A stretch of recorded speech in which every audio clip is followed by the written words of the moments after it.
Good morning, YouTube. Just for a second, bear with me.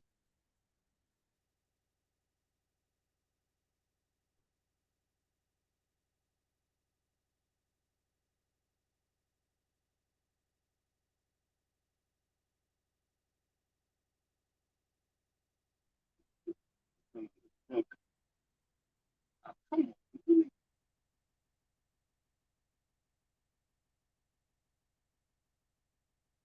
on. Well, so the things I got to do to get this thing started is I'm running the truck, then the truck cuts off, and I got to start the truck up. I got to turn the Bluetooth on the truck off. It's a hot mess. It's a hot mess. But how are we doing this morning? How are we doing this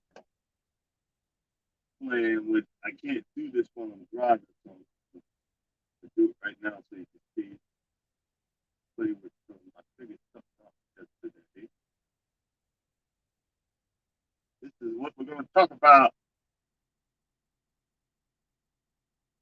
We're gonna talk about that in a few minutes.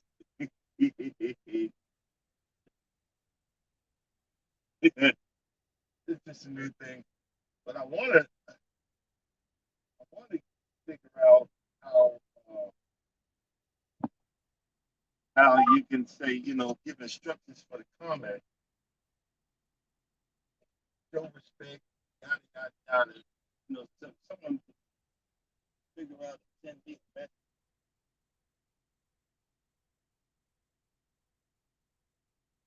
up things for comment.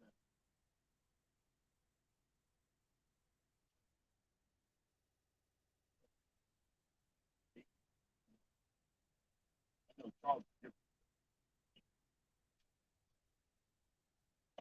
uh, but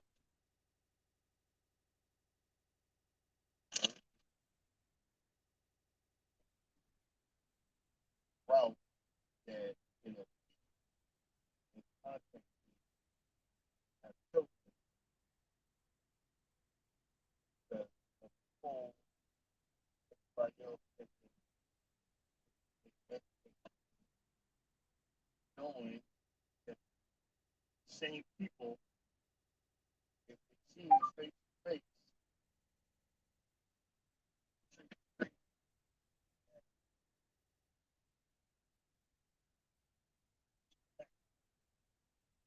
I watch videos, women trying to man like, I'm not even your one.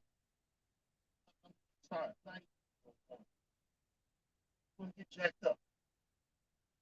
I'm not a violent person, but you a Trumper and you believe that you have the right to make America great again, I'm gonna knock it to live in the Jesus side of you. And I'm not, again, I repeat, I'm not a violent person because you're not going to sit there and do think you have free reign to get into the place. So that's why I don't get into somebody's face. You know what I'm saying? That's why I don't do those things. What? What do I do? You know what I'm saying?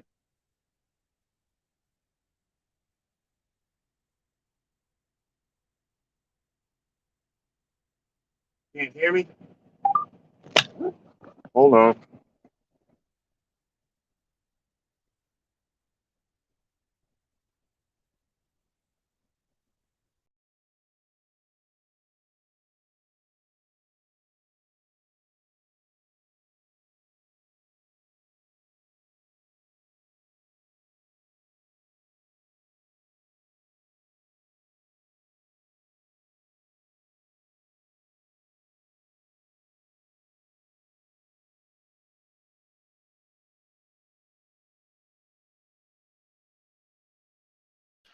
Hold on. Hold on.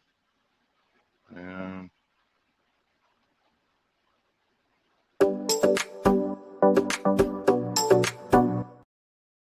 all right. How about now? Can you guys hear me? Can you hear me?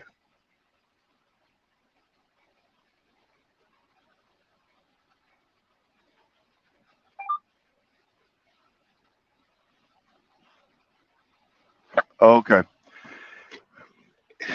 It probably happened when the truck cut off. You know what I'm saying? The truck cut off, and then this is the stuff I go through just to do a live. But it. Hey, and like you said, when somebody gives you lemons, make lemonade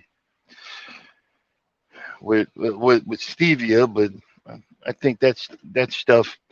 Oh, that's that's sugar free, and no, that's got sugar in it too.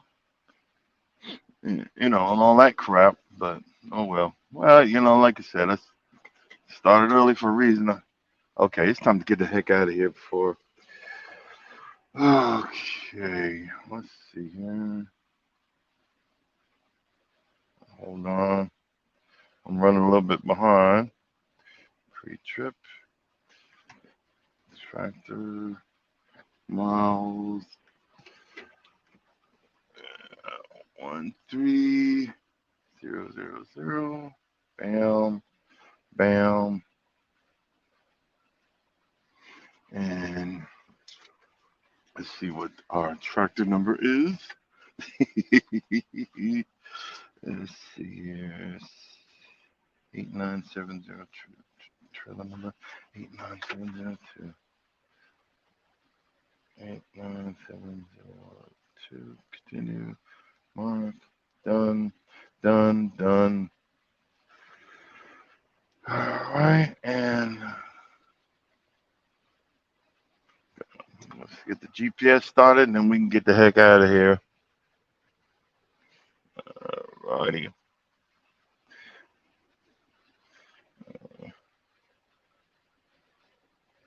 Come on.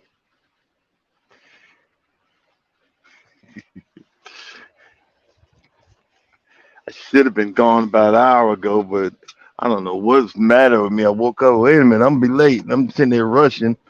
Well, let me turn on the YouTube too. let me let me turn on YouTube too.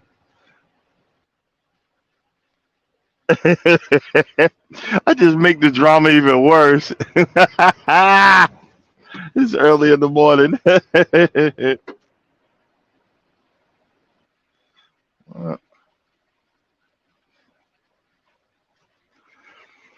All right, let's get out of here. Make sure my door is closed. With this new truck, if the door ain't closed all the way, the horn starts honking and all this other crazy crap. The horn starts blowing and brr, brr, brr. It's embarrassing, but I guess it teaches you how to it teaches you how to close your door. But oh well. So how was everybody's weekend? Um, Mine was eventful. I Something told me that the guy, oh, just go home and do reset. Reset means do a 34. So and you just grab load number whatever. And I'm like, that don't even sound right. And he didn't fix it. And I was like, well, if I do what he's telling me to do, I'm gonna miss. picking up another load, taking it down to Georgia, and now I'm gonna get yelled at. And luckily, I didn't listen. I did that. Oh, I didn't tell you to do that. Oh, yeah, you did. Yeah, you did. But I did the smart thing, and I stayed on point. I did what I was supposed to do.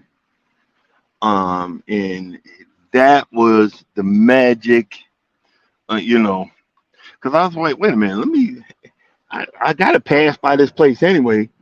I might as well go ahead and do it.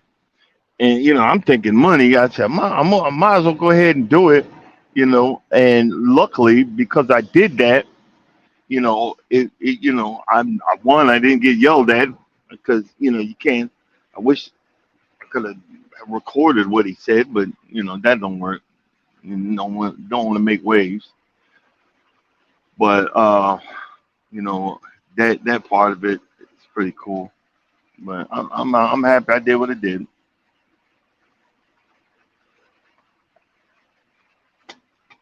Man, I'm not going that way. I'm not going that way.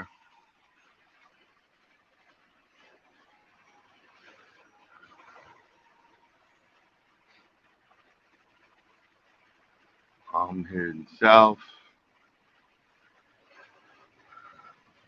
It's funny. I needed some. You get when you get old. I needed some extra sleep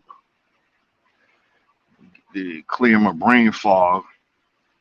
I man, I crushed my daggone thumb putting up this shelf. Actually repairing this shelf. I remember when we first moved into our house.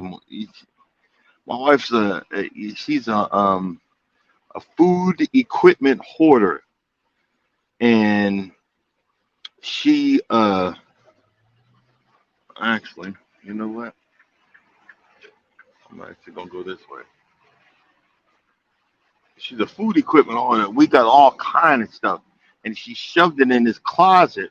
And I built a shelving a shelf. I was gonna do another. Don't put another shelf. And she put all this stuff on there, and it was like a pressed wood. It didn't have a brace under it, but I didn't know she was gonna put all this stuff under there, and it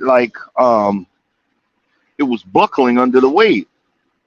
And normally when I come home, I try to do something in the yard. I bought some sod, like 9 pieces of sod and some dirt, and I was going because my it's a long story, but my yard is not level. It's like a dip in it, and I'm constantly trying to build it up. I don't know why it does that. I need to get like a load of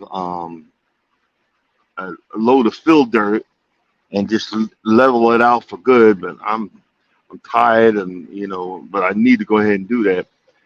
But I was doing some yard work, you know, and trying to level that out. And and please do this, blah, blah, and I was like, and she did. I said, well, what's wrong with that wood? Oh, they press wood. It's cheap and all that. I said, well, the plywood's just as thin as that. And good morning, Tamika. It's just as thin as that. Oh, but, let's get some plywood. But and I went and see, I didn't have all my ropes and whatever to tie it down and haul a big piece of plywood back. So, I got some pre-cut stuff. It actually was stuff that um is made for floors. I said, okay, I got something for your behind. And I put that up there so you could stand on this mother. And I braced it. I had two by fours and mounted it against and drilled them into the walls with 3-inch screws and two by twos across the two by fours to make a brace and drill them into the two by fours. And I mean, man, now she gonna put all. Oh, I put the light stuff up there, and I said, you put whatever you want. The house will come down for that thing move. They say they don't be calling me out. Then it turns out I finally looked at that saw that my neighbor gave me. It's a $300 saw. I was happy as a mother. The blade, I need to change the blade. The blades wore out, but I was like, no way. And they're like, oh heck yeah, I'm gonna use this. But got that done and cleaned up and so forth and so on. Uh, there's a piece. It's called a turf guard, but I just need I need a 12 piece turf guard, and they don't sell them no more. I have the 24 on there because I don't want to put the quad spikes on one of my things. I might do it because I'm trying to restore it back to this original because they don't make it. I can't find it no more, and I'm not trying to buy another aerator for that one stupid piece. You know what I mean? I'm not doing that. And then if there's a Facebook, there's a Facebook group where I know like four people have them. If I ask them for that part, they're probably gonna want an arm and a stinking leg for an old rusty, part that I'm gonna have to grind down, repaint. I'm not doing that. But we'll see. We'll see what mood I'm in. But you know, it's the foolishness.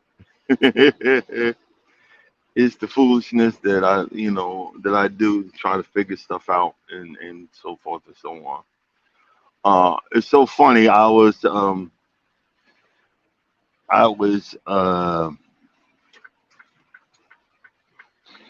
a sit with a sifting me some soil. She does real late night. I woke up and I was telling about cruising because they had cruised before, and I was telling them about the foolishness that I used to do. I don't do it no more, but I used to do like you get these people that get on there and with the what you call it with they get the drink package. Everybody thinks it's an all you can get drink package, but it's really not. You can get 15 alcoholic drinks, but I don't care how much of an alcoholic you are. 15 is a lot. That's a lot of drinks, and people try to drink all 15, and they literally really mess themselves up trying to do that. They're trying to get that 15, they're trying to get their money's worth. Well, over the years, I tried to do the same thing, not with alcohol, but with food. I tried to get my money's worth by eating myself sick every time. When we were on the Mardi Gras and the Carnival, I actually slowed down. I was proud of myself. I think I only brought it up once, but I have a weak stomach muscle. That top muscle on your stomach mine is weak, and it's been like that for years. And you're not cutting me up to well, whatever anyway. But that muscle's always been weak since I've been younger, and I'm okay with that. But I would, before COVID, I would just eat, eat, and eat. And I'd eat my fill, and then middle of the night, boy, it's coming up. I mean, I'm sorry, it's coming up. And then I just wash my face off and go out and get a midnight snack. I know that sounds nasty and crazy, but I would. And I'd be miserable in the middle and on my stomach. Oh, but I was having fun during the day because what you guys don't realize is some folks that eat overeaters, the big people that y'all laugh at and joke about. It's just they get like this rush. It's like it's just like anything else, like alcohol or whatever. It's a rush when stuffing your face. I know that sounds weird, but it is. It's a rush. And, I was getting that before, but then I started noticing, oh no, I don't need that. I'm gonna make myself sick. I don't need that. These last two cruises I was doing now, so I was very, very proud of myself. When I say very boy, I was very proud of myself because I had other things to worry about. Because these last two cruises, we was on the biggest boats that Carnival got, and I mean these suckers are huge, and and both of us, Charles is all the way in the front, and I'm not that far from. I wasn't that far. I'm on the front, almost to the front right hand side, and everything is all the good stuff is 3 4 flights down to the back. And when I looked, we were averaging walking about 8 miles a day, wondering why my feet are thumping, because we just to adventure out was ridiculous. And we were doing those lives, which is all the way down, I think it's like the fifth or sixth floor, all the way in the back on the right hand side of the boat. So just to get to that spot was an experience. I mean, but you I can complain and say blah blah blah blah blah blah blah, but you know I wouldn't have I wouldn't have this situation. I wouldn't have the the vacation. I wouldn't have none of that if I didn't start making better life choices. If I didn't start making better, you know, better, not just spur of the moment choices, you know, and the rest that God will put your situation back together if you just ask Him. Or sometimes I don't know if I asked Him or when I asked Him a long time ago, or because we were, God, I need you to do this for me now. It never happens when you go now, and you're like, if you don't do it now, I'm not gonna believe. You're like, all right, I got 5 more billion people I'm trying to convince to believe in me. I ain't worrying about you. You see what I'm saying? And it dawned on me to be thankful for all my situations. It dawned on me to be, understanding and giving in to the correction of my situation. You know, I'm still shaken up by almost losing my brace, but I mean, hey, like before, I got to get back behind the wheel. I still got bills to pay. The you know the the bill collector still want his money. I still got cruises I need to go on. You know what I'm saying? I still got cruises I need to go on. So I got to get out here and make this happen. You know. Hopefully I'll be able to be home a little bit more because um, I'm set up with I'm on another dedicated route. The Kellogg's dedicated. So hey, it is what it is. It's something new. Um, but let's get into this. Let's see here. See if I can do this without getting in a whole lot of trouble. Let's see here. Let's see. We at the Cheesecake Factory. Bang bang chicken and shrimp. Fuck y'all bitches that don't want to come.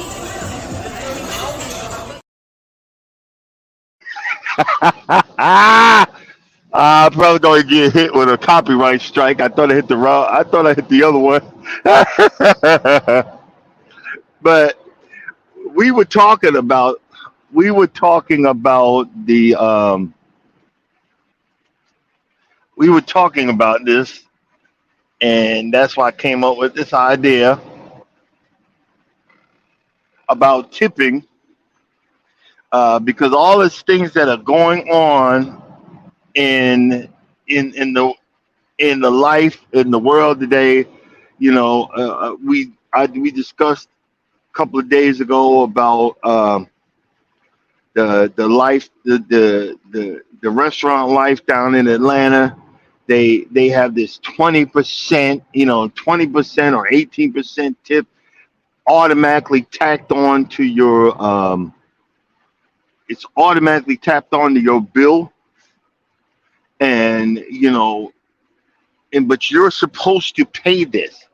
You come into this restaurant, you're waiting 2 or 3 hours to sit down and eat. You're waiting. It takes almost an hour for your food to get there. People are copping attitudes. You know, it's the way this stuff works. You gotta eat. You gotta get you a snack or eat before you go to the restaurant. And then when they're copping an attitude, they don't even come back and check and see if you need another glass of water or anything. And but you're expected to tip. And in a lot of these restaurants right now, they forced the tip on you. And okay, we're gonna leave it right there, but I'm gonna go back and tell the story I know I've told a million times before. Uh, you guys know we just talked about us cruising. I love cruising. I got pulled into the cruise life, and I have no problem with it. But in the beginning, I had a problem with um, you pay an extra 100. I think it's 100 some change, depending on how long your cruise. It's like 18, 12, $16 a day. It's a gratuity. It's a tip for your room stewards, for your wait staff, and for a lot of the back of the house people. I'm already paying 2 or 3 grand for the trip. I'm already paying that. But then, at the end of the cruise, I have to pay another two and some change in tips. And I'm like, I remember when I first started, like, bump that, F that, I'm not doing that. I'm not giving these people a daggone thing. And I was one of them folks that was down there online and let the last night getting the tips removed. And on one cruise, I went through the notion, and me and Charles talked about it, about another person that, because I remember I think it was on the last cruise, or it was either a celebration of Mardi Gras. You mentioned, hey, that's our waitress right there, and that waited our tables at night. He said, that's our waitress right there. And she was behind the lines in the cafeteria serving people, serving us. And then he's mentioned again, hey, that's our waitress over there. It was somewhere during the day. I don't remember where it was, but I remember you kept on mentioning that mess to me all day long. And I'm reminded of the same thing when when we was on another boat, and I was being greedy. Like I'm going to admit it, I'm not even gonna lie.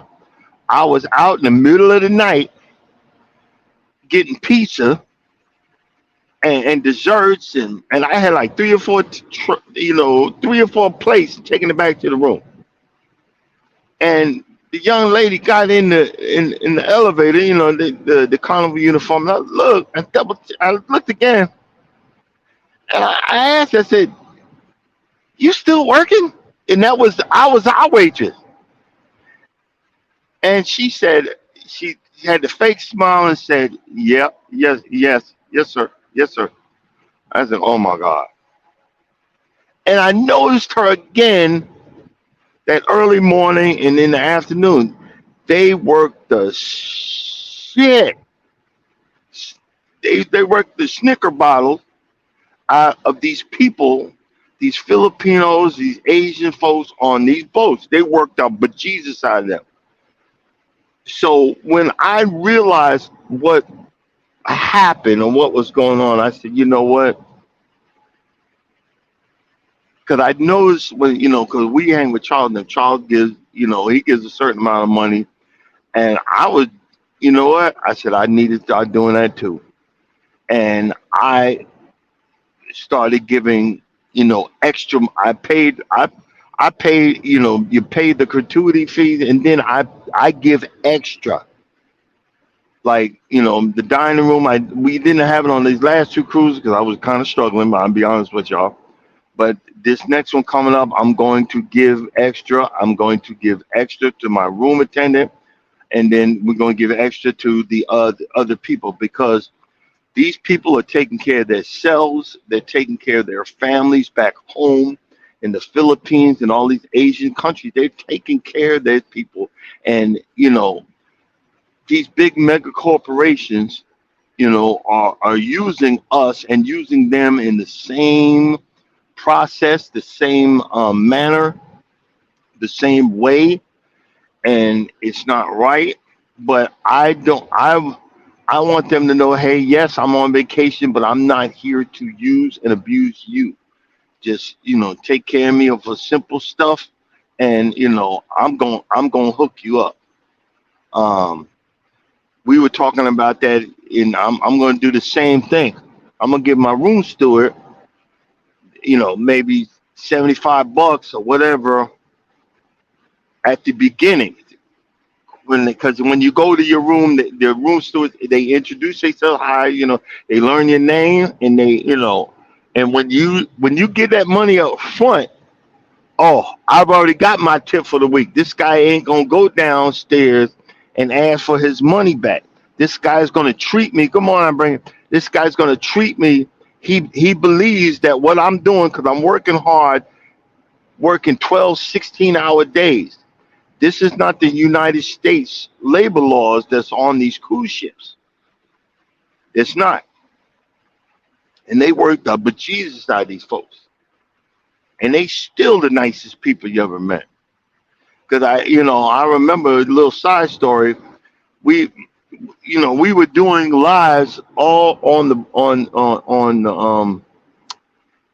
the Jubilee real early in the morning. Early in the morning, because it was earlier in the morning than normal. So nobody was up. The only people was up was people that are cleaning the decks and whatnot. And we were done with the live, and we were walking outside of guys picking anchor, and the Holland America was coming in, and a lot of like there's like 4 or 5 Filipino men were cleaning the deck, and the boat came in. And I did a short on it, but I covered up the window because that's disgusting. There was a white dude, butt behind naked, drying off from the shower with his lights on and not realizing that he was coming in the port, and we staring right at him. And we laughing, going, oh, ew, oh my God, old white man ass. And they were just falling. They were laughing and pointing and giggling. So, I, everybody, when we have service personnel, we kind of think they're beneath us and not realizing that they are human beings. Now, the other part of that is, it's sad to say, I'm talking about our people. We start out with attitude, and you don't realize you should have an attitude of gratitude. You should be grateful, because a lot of people are homeless. I'm grateful for any job I have. Half the time, yeah, I am highly emotional, but if I'm in customer service, I'll bite my tongue and be mad and yelling and screaming at the wall or in the car or whatever, but I won't do it in front of you. You know what I'm saying? I'll cop a smile until you get belligerent. Don't get belligerent. But the I learned from watching that that I was like, wow. And first of all, I said, I said to them, I said, these are strong people. They work hard, and you still see them smiling and doing it. I'm not and I'm not gonna, and it'll be like they'll come on. Would you like a cup of? Oh, no, I'll get it. I'll get it. Thank you. I remember, and I'm like, nah, I'm just greedy. I don't need no more. Thank you. And I remember, you know what I mean. I know what they go through, and I'm saying all that to say this: some of us don't understand why we should tip. Some of us don't understand. Now, I'm not going to get technical about the percentage of I do 28%, I do 50%, I do this, I do that. It just depends on how you treat me. And I have a method. You just have to come back. You just have to come back to my table and refill my water. Because a lot of people, the thing is, if I'm a water drinker, so half the time I don't want soda. I definitely don't want alcohol while I'm eating. I don't want, a sweetened Kool-Aid or tea or whatever. Every once in a while, yeah. But a lot of times, if you see people, one of the things that a waitress or waiter will pick up is if everybody just bring me water. That's that's an that's an indication that the person probably ain't gonna tip. Cause trust me, I used to be an assistant manager. That's bullshit. I'm gonna tip you because I'm a water drinker. If you bring me ice cold water, my wife she drinks ice cold water all day, every day. She just can't drink cold water. It's got to be full of ice. You bring me my water and refill my water, I'm automatically going to give you a tip. Automatically. But if you don't come back and I have to ask you, put a one in there. If I've got to ask you for stuff constantly, do you deserve a tip? Because a lot of people that are in the hospital, yeah, you always leave a tip. I don't know, because you already written me off. You've already written me off. You gave me bad service. We were talking. We was talking about a story about we went to this, and this is a really high sedity restaurant. Me, Norma, Charles and his wife, they took Norma out for her birthday, and we were laughing because Charles said, "Man, this guy, you're the bartender, boy. He makes drinks well here, boy. You can smell that alcohol a mile away, and because he's trying to get that tip." But when they came over, there was two a waitress and a waiter. And the waiter says, I'm here for, I'm training so and so, and blah blah blah, and then they left. We never seen him again, and it didn't dawn on me when Charles mentioned it. I remembered that, and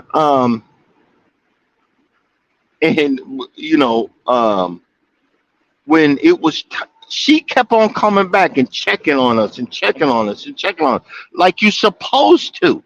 She kept on coming back, checking on us and checking on us. And is everything okay? Blah blah. Yeah, well, could I get some more? Oh, thank you. And got when it was time to pay the bill. That's when dudes showed up. Charles let him have it. Oh. You show up now when it's time to get the money. Nah, man. Nah, bro, you don't deserve it. No. And he was saying it. And he said, nah, you don't deserve it. You didn't show up one time. Do you see what I'm saying? You in the hospitality business. You're gonna have highs and lows, but you gotta show up. You see what I'm saying? You got to show up, and that's what I was sitting there laughing about. But see, I don't. I'll be honest with you. I don't do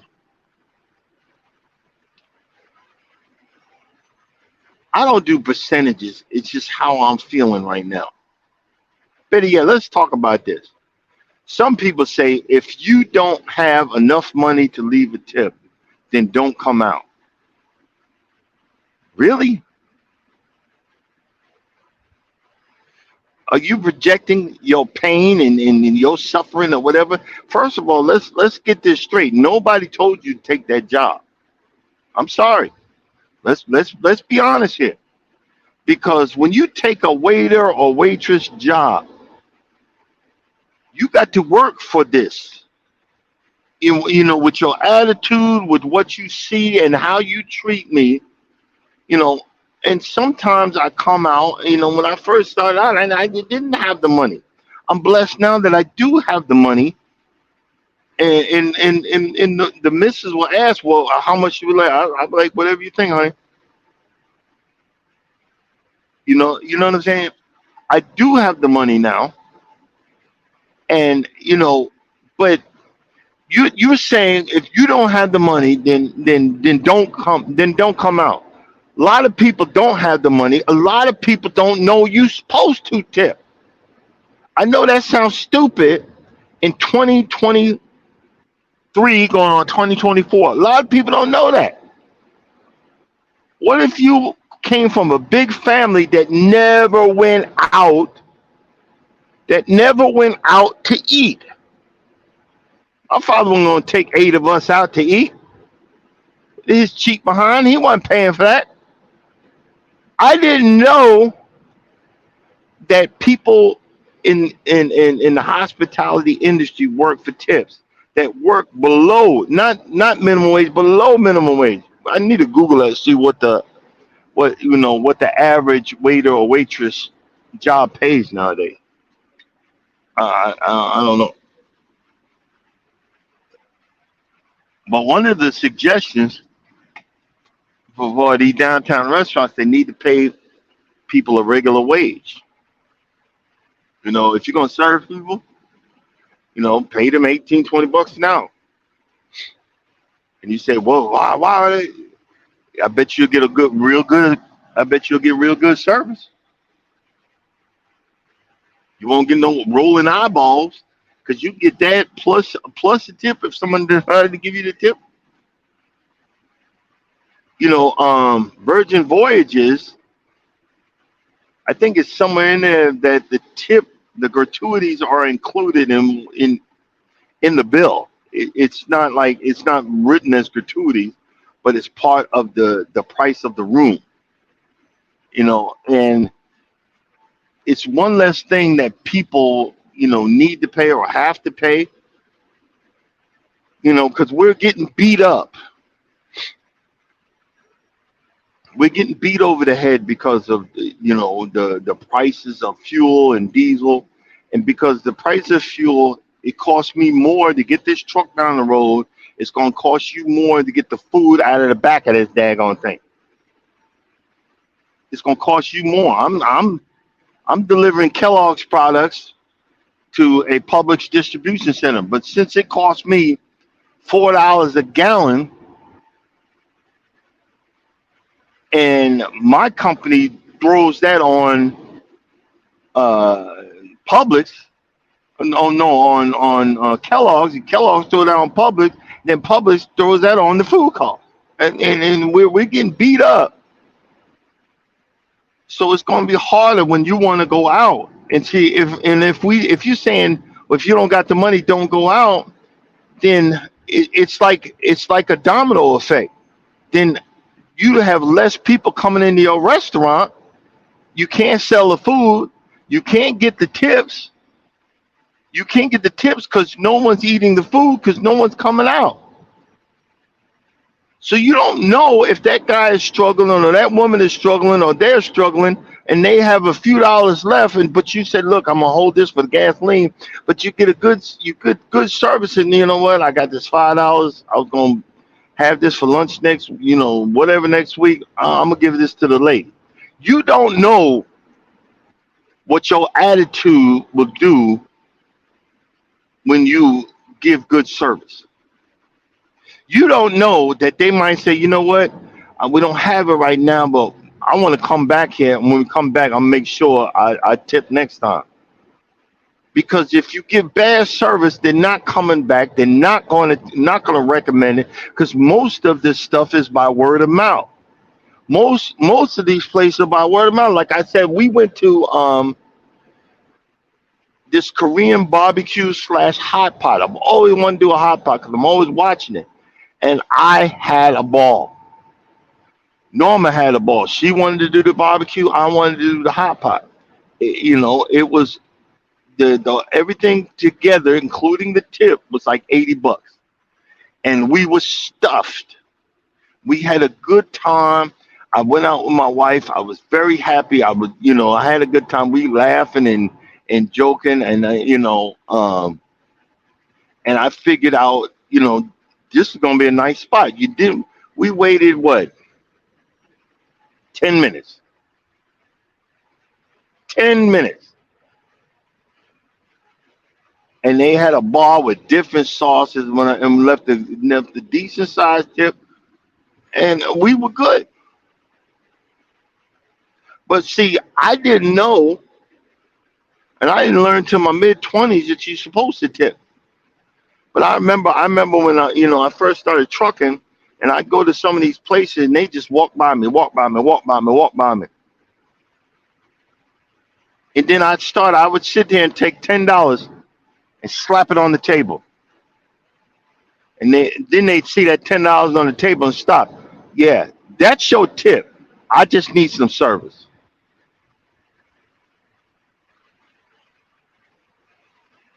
I just need some service. Sometimes you got to act the fool and show them you ain't playing. I need some service. I remember I went to it was on one of them diners, drive-ins, and dives. There's a diner, a Marietta diner. I went there and I remember I was just sitting there. And I'm just sitting there. And I was so excited. I'm at this place that was on diners, drive-ins, and dives, and such good service, such delicious food, and blah blah blah blah blah. No bad service. No one came by. Took them forever. Food was cold. Horrible breakfast. But y'all were great for diners, drivers, and dives. But I'd never come back to this dump again in my life.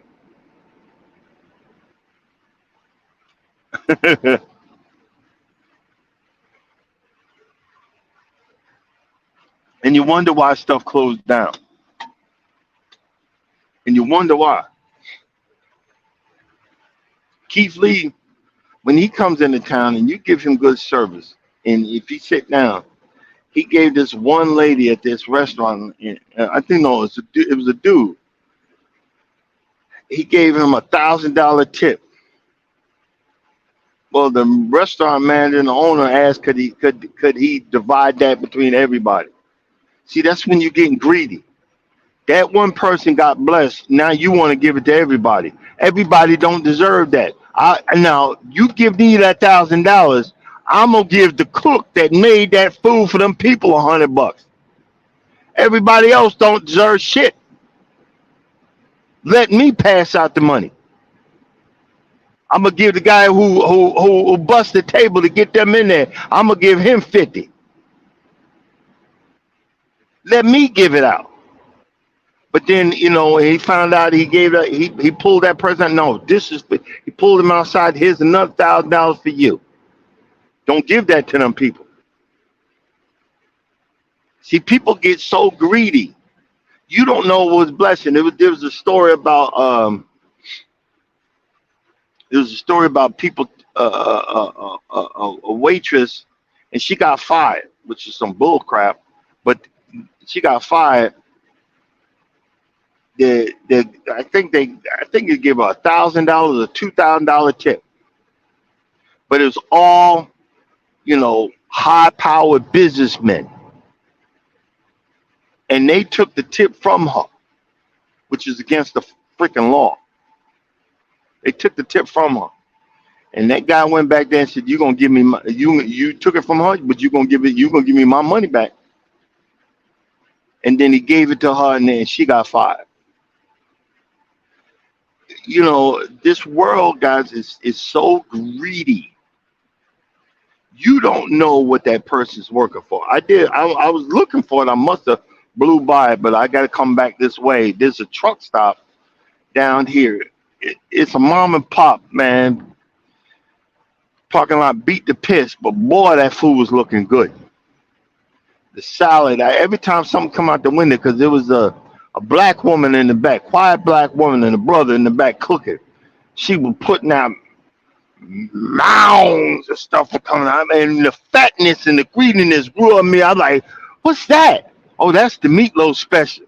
"You want that?" "No, I'll get what I want." And I'm like, "What's that?" "Oh, that's the chicken salad special." And I'm like, "Good Lord!" And yeah, I'm cussing like, "What the f? Look at that! This is how food used to be like." And I was so excited because it was actually halfway decent. I gave the lady a $15 tip. I don't do percentages. Whatever I got in my pocket, I'm gonna give to you. But I'm giving to you wholeheartedly to say thank you for good service. Thank you. Everybody, well, it should be 15, 20%, whatever's in my pocket or whatever I decide. It's going to be $5, $10. If it's excellent, it might be 15 or 20. I don't do the whatever. It's just whatever's on my heart. But we get to the, well, you shouldn't. If you cheat, just say you cheat. You don't know what the heck my situation is. Everybody's so selfish. Just say you cheat. Ain't nobody cheat. Well, actually, I am cheap, but it's not with that. I had to look at other stuff. I'm online last night. I was looking for this piece for the aerator that they don't sell no more. I might have to take the piece I got and cut some parts off of it to make it fit right. I don't know. I'm trying to figure out if I should do it or not. But if I do it, I got to do it right. But you see what I'm saying? And but I don't know. What do you guys think? How do y'all tip, or do you go out? Because nowadays it's like you're like, man, please. Like I got we bought. I did a short on it. Bought a filet, a tenderloin. The prices finally started. They finally start dropping because they were up in the hundreds. I bought a beef tenderloin, which is all that is filet mignon, and it's at $40. But I'm gonna cut that up and make steaks, and we're gonna use the my broiler, to do steaks to order for Thanksgiving. We're gonna have turkey, we're gonna have other things, but we're gonna have I have these steaks already pre-cut and seasoned, and then I'm gonna be outside cooking them to order. And you black folks are black women. Oh, no blood. And how you do a tenderloin like that? A filet mignon, make it into a freaking hockey puck. Oh my God, it make me cry. But it's like stuff like that. New York Strip and all that. The best place you go is find you an Asian market. And like right now, there's an Asian market. There's a lot of them where up the road we live, but this one is where the Chinese food restaurants go to pick their stuff. So it's even lower. You can get like 40 pounds of chicken wings for $80. You get a 10-pound case.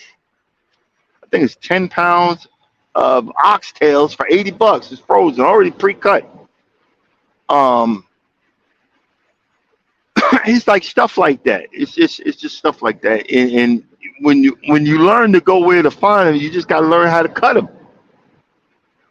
Just gotta learn how to cut them and bag them up and set yourself up. That I have filet mignon, you know. And when I showed Norma that, she was like, "That's filet mignon." Yes, yes, ma'am.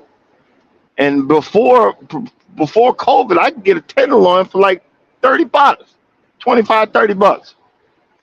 I did a y'all go back. I bought a whole loin, a T-bone. I went and bought a hacksaw, and I was cutting the bone out with the hacksaw, but I couldn't get a thinner cut. These things were humongous. I'm talking big mothers. And boy, shoot, it's like a two-person T-bone. These babies were big. Because what you really need is a bandsaw, but I don't have a room for a bandsaw just for that. But I did buy a sawzall just for that, and then I wash it, wipe it down, bleach it, and the blade, bleach the whole machine, and but I figured out ways to, because I'm not, now that I know where I can buy, if you spend $100 for a T-bone steak, and you can get a whole loin for 110, 120, and then have 8 or 9 big behind steaks out of that, man, please. Man, please.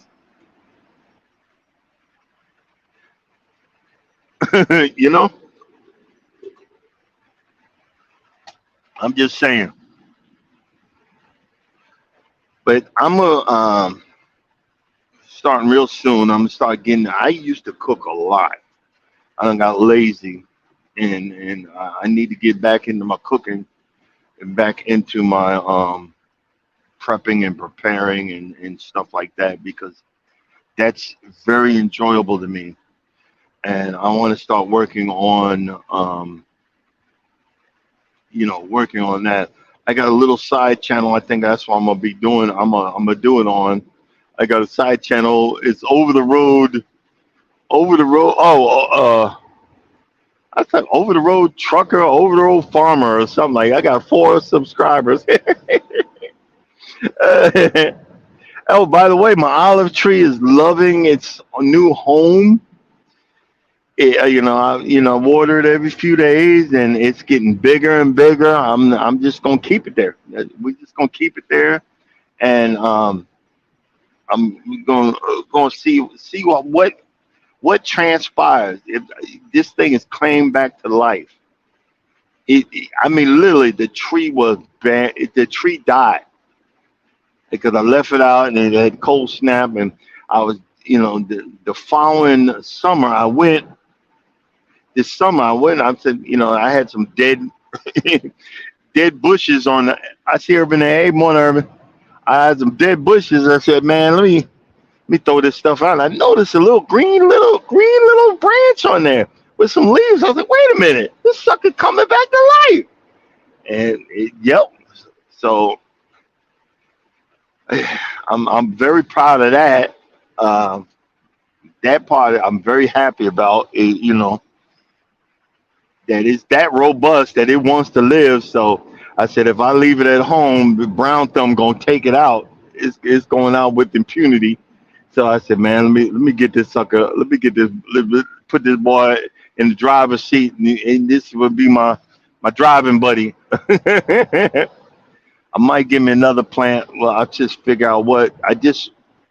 I'm scared, like you guys said, because I had that gnat infestation or whatever. I was surprised that I don't have it, because this thing was sitting outside. I repotted it with the same soil and everything, and nothing. So I don't know. We'll see. We'll see how it goes. But trying to figure this stuff out. But I wish I was watching what's her name? She comes in, she's in here, be in here, and she did a video on her chicken coop. She got a big old chicken coop, a big old one, and she's spraying it down and preparing it. I was like, man, I want to do that, and I ain't got no. There's no way I could do it, well, because I'm on the road.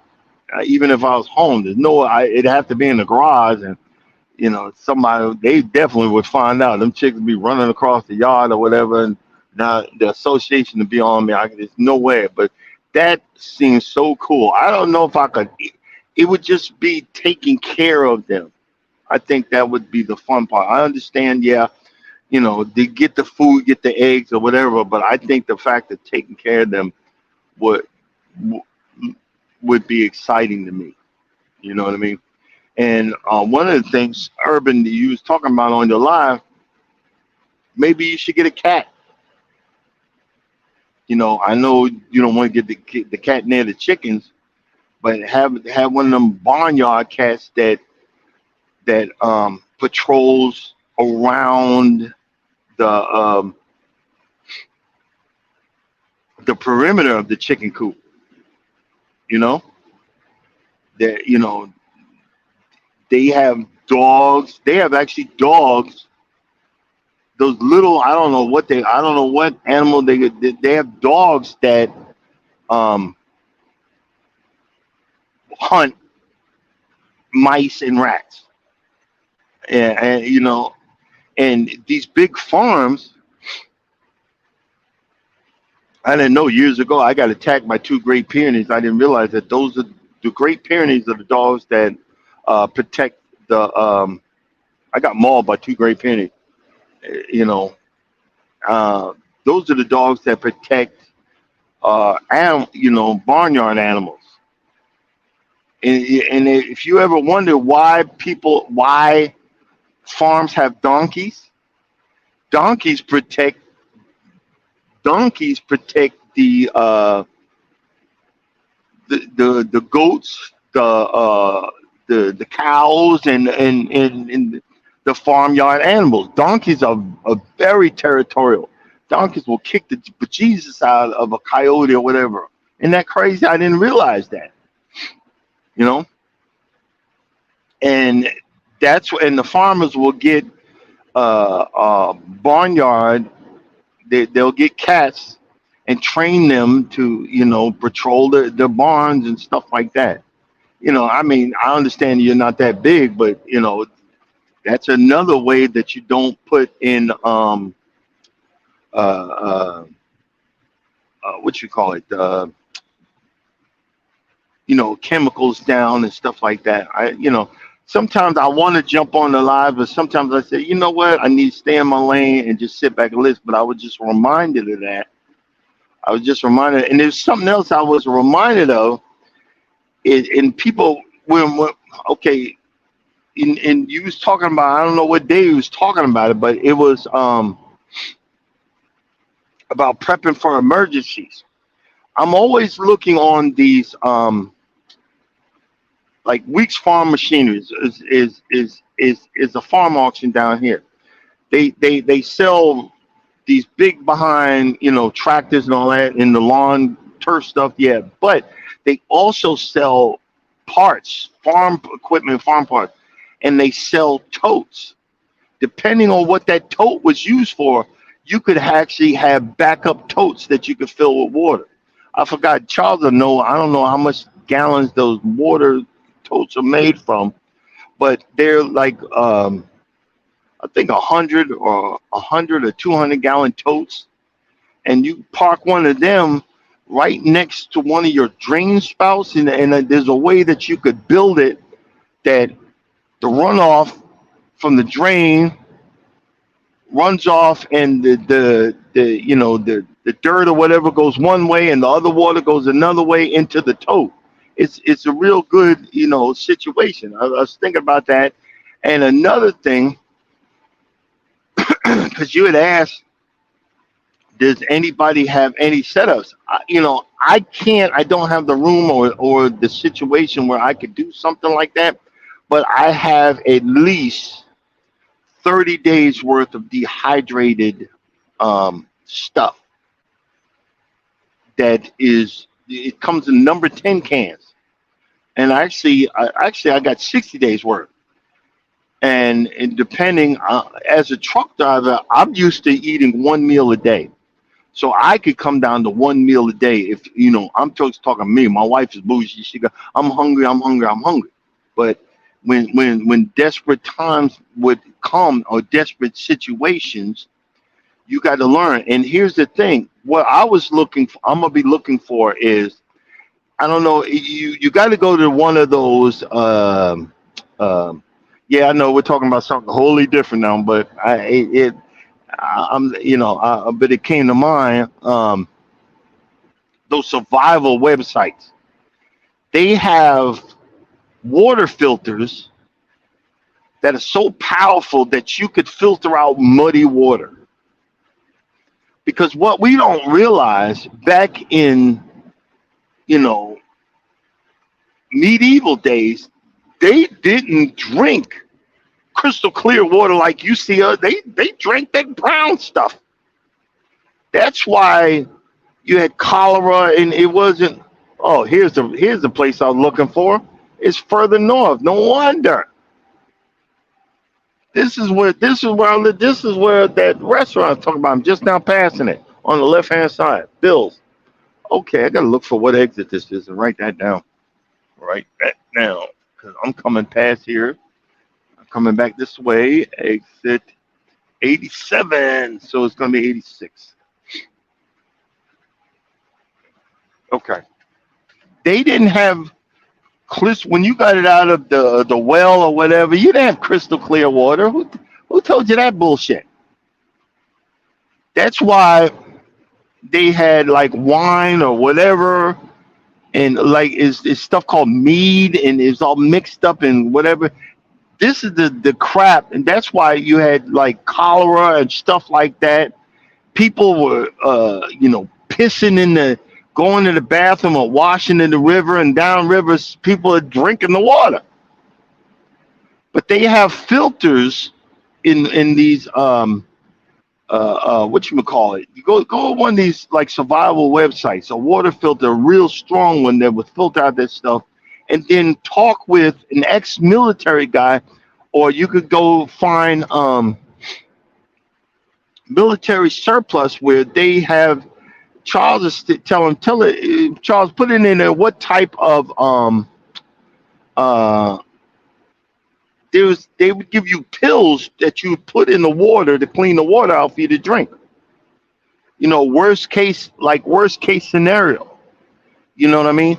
Or if you look, if I don't know if it's still on there. Remember, if you look on the old the Clorox bottle, if you look on the back, it would tell you how to make drinking water.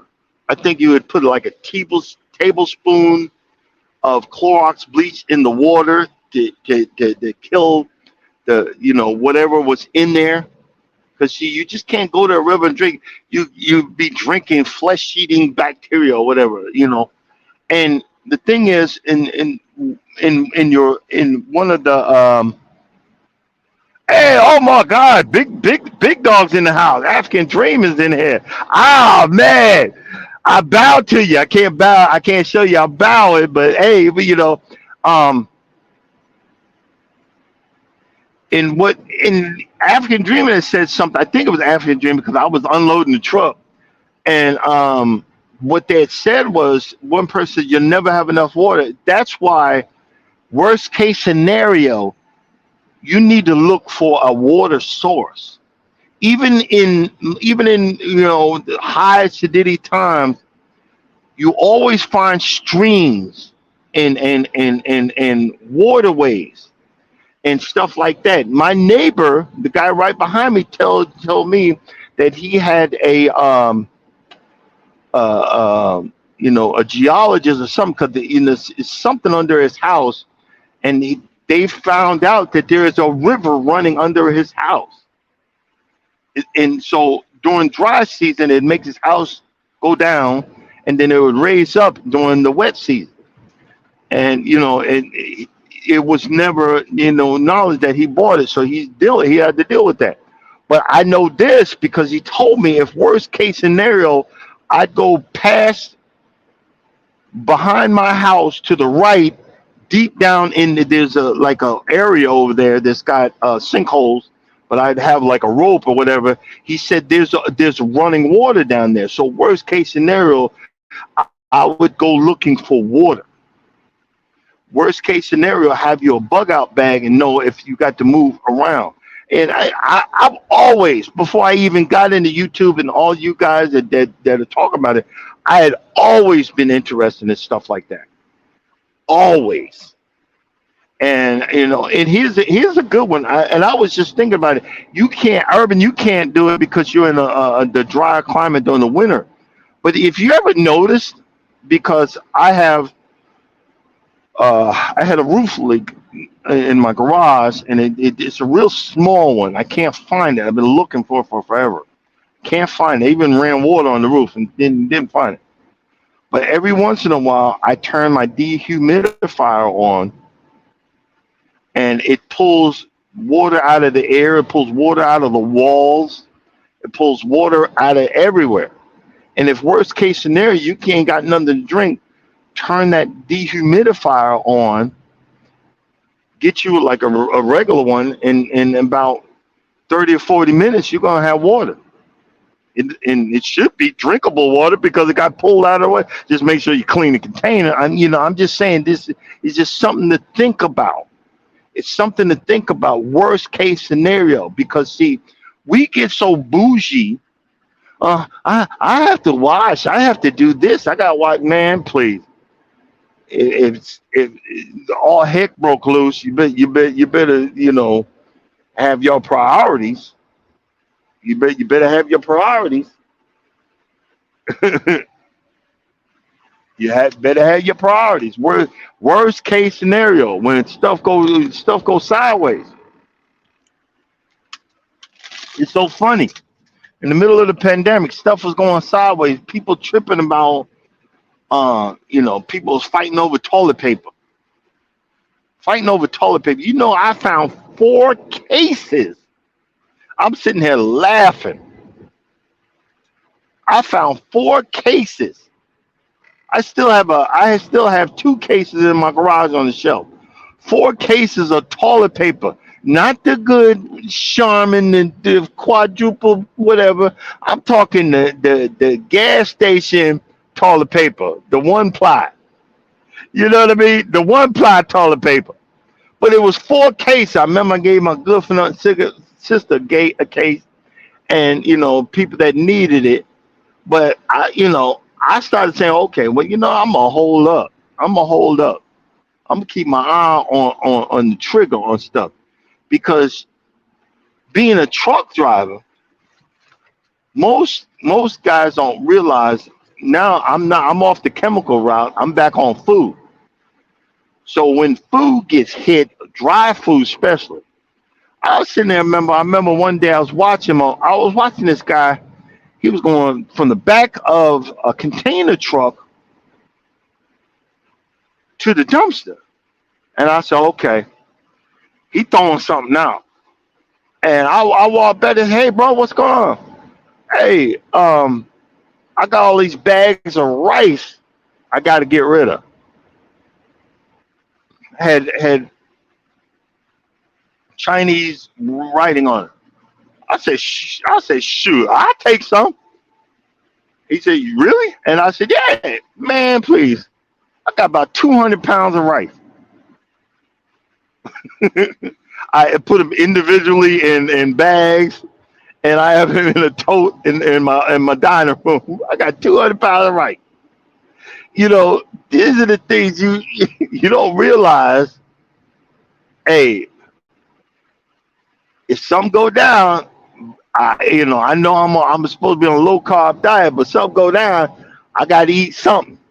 You know what I'm saying? Something go down, we got to eat something. And we started out talking about tips. Here's the tip: you don't need to be bougie when all heck break loose. You know what I'm saying? Now you can go days without food, but you can only go a short period without water, without liquid. You know what I'm saying? Without liquid. And in the the terminal that I just left um, down in Florida, Lakeland, and usually like if what do you call it? If you know I forgot what the heck the machine is that unloads trucks. If the spike hits one of the containers on a pallet, they'll reject the whole pallet. So you're stuck with a whole pallet. I remember one time the guy was he had a refrigerated container backed up to a dumpster, and he was throwing out the protein shakes. And I asked him, "Hey, bro, I'll take some more." I took almost half the pallet. I had it strapped down to the top bunk. I had it stacked all over the place. I brought them to it took. I used them suckers till the the expiration date. I drank every last one of them. We gave some away, and that stuff was nothing but protein. It was actually low carb, but it was protein, and it was delicious. Tastes like chocolate shakes. So right now, I'm on the lookout. My wife was like, "You back doing food? You need to get back there and drop kick something." So they rejected, bring it home. You gotta hear me say that, but I'm just saying. And another thing, what y'all should talk about is need to get one of those country. I mean, straight country. He don't need to be be either be black, white, or whatever. One of them country folks that I know y'all know what I'm talking about when you say a guy he would walk into the woods and he could point to something and say that's edible. He could point to something and say that's medicinal. He could point to something and say that takes away this or that takes away that. And in a crunch, you could cut this thing open and eat this. And in a crunch, you could cut this open and do this. Do you see what I'm saying? And in a crunch, you could do this. Or if you didn't have no water, cut this plant and suck on that and you'll have water. We forgot folks like that because they are around. It was the old African I don't know if it's a proverb, but somebody told the old story about how this guy, I think it was in Africa. Don't quote me on this. He trapped this monkey, and he gave that monkey a whole bunch of salt. Then the monkey ate enough salt that he couldn't take it no more. And then he let the monkey go, and the monkey took off, and he chased the monkey, or the chimp or whatever the heck it was, and the chimp led him to the water because the monkey was so thirsty after eating all that salt. Do you see what I'm saying? So thirsty after eating all that salt, he went to. We need to go back to those types of practices and figure out, well, where is this animal drinking from, or where is this animal eating from, or whatever, so forth and so on. These are the things that we forget or forgotten, or done got hashidity. I talk about, man, I don't know if I could butcher an animal or whatever, but if doo-doo hit the fan, I said give me about a week and a half, and then I'm gonna have the nice sharpening out, and we gonna be cutting. We're gonna be cutting and doing all kinds of, if something went down, give me about a week and a half, because I got enough reserves in me right now. Give me about a week and a half. Well, I ain't gonna be able to take it no more, but we gonna have to do something. You know what I'm saying? I'll be like, oh Gertrude, I'm gonna have to start plucking you, honey. Give me about a week and a half. But until then, I'm just saying, until then, but you know, it's it's our environment. A lot of us wasn't growing up on the farm. I remember, one time we were down. I think it was in Jersey. We was on a farm in Jersey, and we were picking corn. And I took it over to the cow and gave it to the cow. The cow was like, "Thank you," was eating it or whatever. And I started walking away, and the cow started trotting. He wanted more corn, and my sister started running like, "Oh my God, the cow's chasing me!" No, he just wants some more corn. I remember that. That mess was freaking hilarious. But see, we need to. I don't know, and I think because you had a good point, Urban. Like the situation, or the situations is making people uneasy. It's making the world uneasy. It's making folks uneasy, and we have to be prepared. I again, because I can't really do much. I'm on the road all the time trying to do whatever I can, but I'm gonna start being a little bit more prepared, because you can't find it in the Midwest, but you can find it in the West.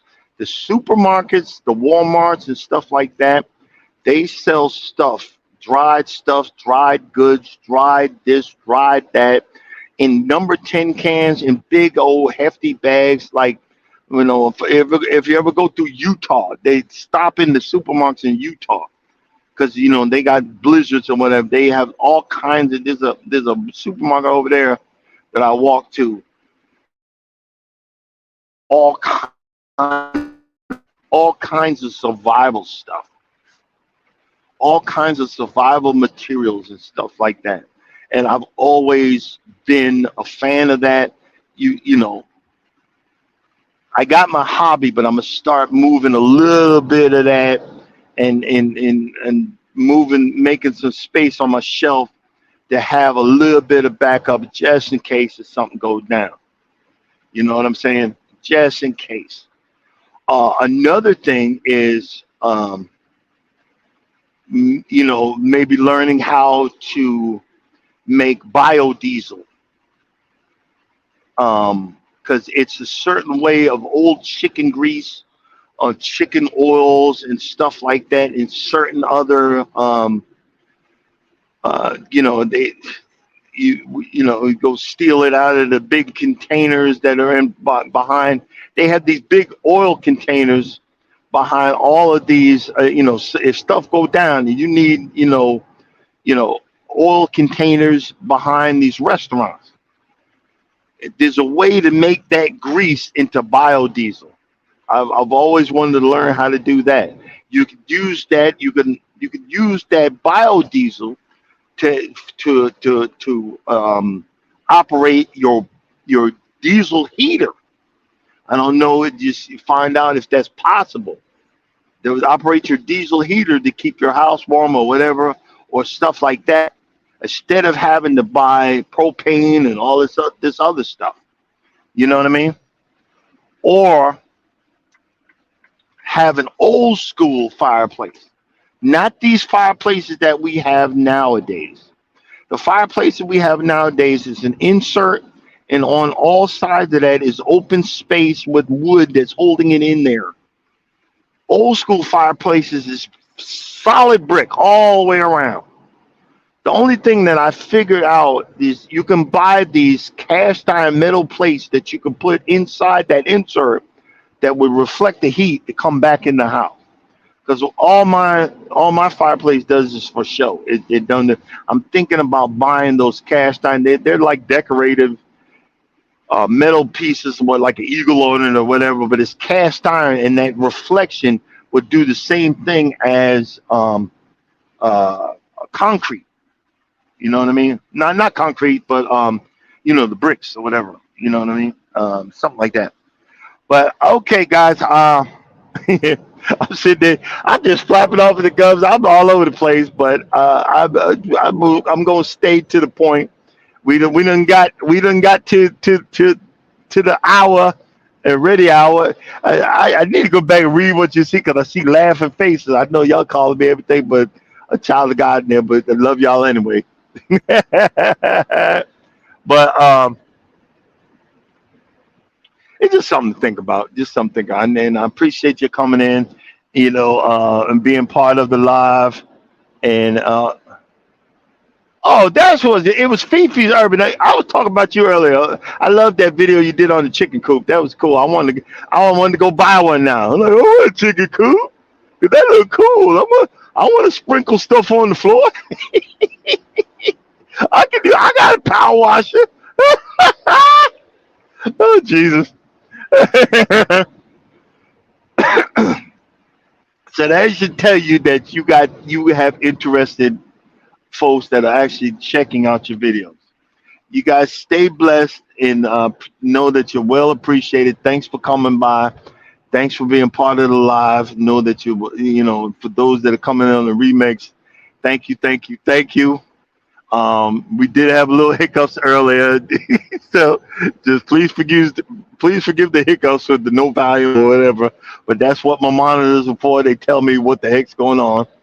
And thank you to my monitors, and thank you to Mike and Charles and Urban that helping me out. You're well appreciated. Just remember, I didn't know if Frugal Mama's on there, but Frugal Mama's up next at 7:00. Check her out. Get that beat on. Move some of that tonnage. Get rid of them man boobs like me. You know what I mean? And just stay blessed. And as always, if you don't think nobody loves you, I know that I love you and God loves you too. I'll see y'all tomorrow. Deuces.